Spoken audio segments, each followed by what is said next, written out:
आखिर ऐसे कौन से कलयुग के 5 सत्य हैं जिनका वर्णन भगवान श्री कृष्ण ने महाभारत काल में ही कर दिया था, और वो सभी सत्य प्रत्यक्ष रूप से आज के समय में सिद्ध हो रहे हैं। आज हम आपको महाभारत से जुड़ी इस अनसुनी कथा के बारे में बताएंगे। में कलयुग सबसे श्रापित युग माना जाता है, जहां मनुष्य कर्म और धर्म से हीन है।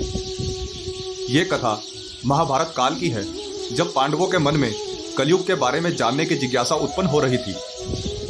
उन्होंने भगवान श्री कृष्ण से प्रश्न किया कि प्रभु, द्वापर युग समाप्ति की ओर अग्रसर है, तो हमारे मन में आने वाले युग कलयुग को जानने की प्रबल जिज्ञासा उत्पन्न हो रही है। कृपया करके हमें कलयुग के बारे में विस्तार से बताएं।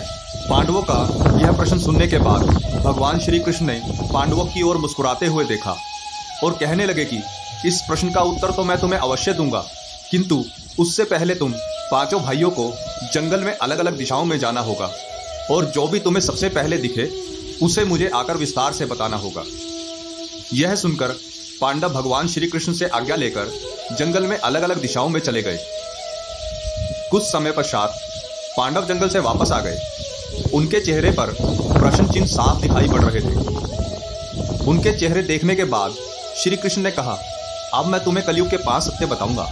उससे पहले तुम मुझे जो जो देखकर आए हो वह सब विस्तार से बताओ। सबसे पहले युधिष्ठिर जी बोले, हे प्रभु, मैंने पहली बार जंगल में 2 सूंड वाला हाथी देखा, जिसे देखने के बाद मैं आश्चर्यचकित हो गया हूँ। कृपया मुझे इस विचित्र हाथी के बारे में बताने का कष्ट करें। भगवान वासुदेव बोले, युधिष्ठिर, कलयुग में ऐसे लोगों का बोलबाला होगा जो कि दोनों ओर से शोषण करेंगे, जो बोलेंगे तो कुछ जबकि उनकी मंशा उसके विपरीत होगी। ऐसे लोग जो सामने से तो घनिष्ठ मित्र की तरह बनकर रहेंगे, परंतु मन में जहर और ईर्ष्या भरी होगी। कलयुग में ऐसे ही लोगों का राज होगा, अपने ही अपनों को बर्बाद करने में तुले रहेंगे। युधिष्ठिर के प्रश्न का उत्तर देने के बाद श्री कृष्ण ने अर्जुन से कहा कि अब तुम मुझे बताओ कि तुम्हें क्या दिखाई दिया। अर्जुन ने बताया कि उन्होंने एक विचित्र पक्षी देखा, जिसके पंखों पर वेद रचाई लिखी हुई थी, किंतु वो एक मुर्दे के मांस का सेवन कर रहा था, जिसे देखकर मैं आश्चर्यचकित रह गया। अर्जुन की बात सुनने के बाद वासुदेव बोले कि हे अर्जुन, कलयुग में ऐसे लोग होंगे जो कि लोगों की नज़र में बहुत ज्ञानी और धार्मिक प्रतीत होंगे, किंतु वास्तव में उनके मन में सिर्फ कपट और लालच होगा। ऐसे लोग बस इसी ताक में रहेंगे कि कब कोई दंपति मरे और हम उसकी संपत्ति पर अपना हक जमा सकें। धर्म के नाम पर ऐसे लोगों की दृष्टि केवल दूसरों के धन पर ही होगी। वास्तविक में संत तो होंगे, परंतु उनकी मात्रा बहुत कम होगी। फिर भीम ने श्री कृष्ण से कहा, हे वासुदेव, मैंने जो देखा वह भी विश्वास करने योग्य नहीं था। मैंने देखा कि एक गाय अपने बछड़े को स्नेह से इतना चाट रही थी कि वो लहूलुहान हो गया। कृपया मेरे इस प्रश्न का उत्तर देकर मेरे मन की शंका को दूर करें।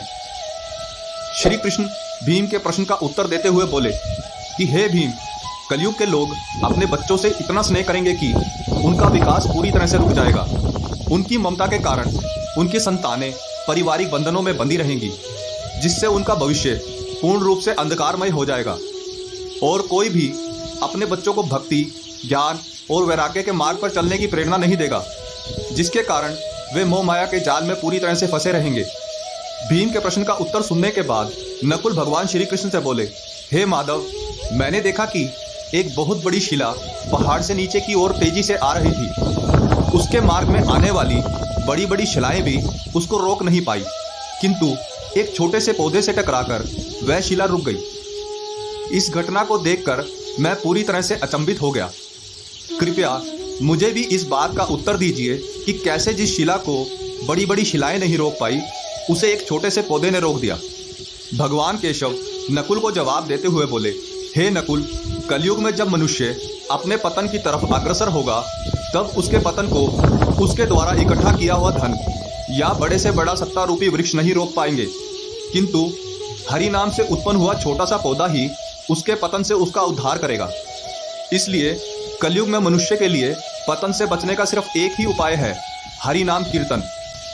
इसके पश्चात सहदेव ने प्रश्न किया कि हे वासुदेव, मैंने जंगल में एक स्थान पर बहुत सारे कुएं देखे जो कि जल से भरे हुए थे, किंतु उसके मध्य में एक कुआं था जो कि सबसे गहरा और सूखा हुआ था। प्रभु, ये कैसे संभव हो सकता है कि जल से भरे हुए कुओं के मध्य में एक खाली कुआं हो? भगवान कृष्ण बोले, हे सहदेव, कलयुग में मनुष्य धन से जितना भी परिपूर्ण क्यों ना हो, फिर भी वह किसी जरूरतमंद की मदद नहीं करेगा। वह अपने छोटे छोटे आयोजनों में तो दिखावा करने के लिए जरूरत से ज्यादा धन बर्बाद कर देगा, किंतु अपने आसपास रहने वाले जरूरतमंद की सहायता करने में उसकी कोई रुचि नहीं होगी। धनवान व्यक्ति गरीब व्यक्तियों का उपहास तो करेंगे, किंतु उसकी मदद कभी नहीं करेंगे, चाहे वो उनके सगे संबंधी ही क्यों ना हो। कलयुग में कहीं तो अन्न ज्यादा होने की वजह से सड़ रहा होगा और कहीं मनुष्य भूख से मर रहा होगा। इसलिए सहदेव, तुम्हें जल से भरे हुए कुएं यानी धनवान लोगों के बीच सूखा हुआ कुआं यानी जरूरतमंद गरीब दिखाई दिया। और सहदेव, कलयुग में जो जरूरतमंद की सहायता करने के लिए रुचि रखेगा, उसके ऊपर परमात्मा का आशीर्वाद सदैव बना रहेगा और वह कलयुग के प्रभाव से भी बचा रहेगा। यह वो कलयुग के 5 सत्य हैं जो भगवान श्री कृष्ण ने पांडवों को महाभारत काल में ही बता दिए थे, और ये आज के समय में पूर्ण रूप से सत्य सिद्ध हो रहे हैं। अपना कीमती समय देखकर वीडियो देखने के लिए बहुत बहुत दिल से धन्यवाद। अगर आप यह YouTube चैनल पर नए हो तो लाल कलर का सब्सक्राइब बटन दबा करके चैनल को सब्सक्राइब कीजिए और यह वीडियो को आप सभी को शेयर कीजिए। आपका दिल से, हृदय से खूब खूब धन्यवाद।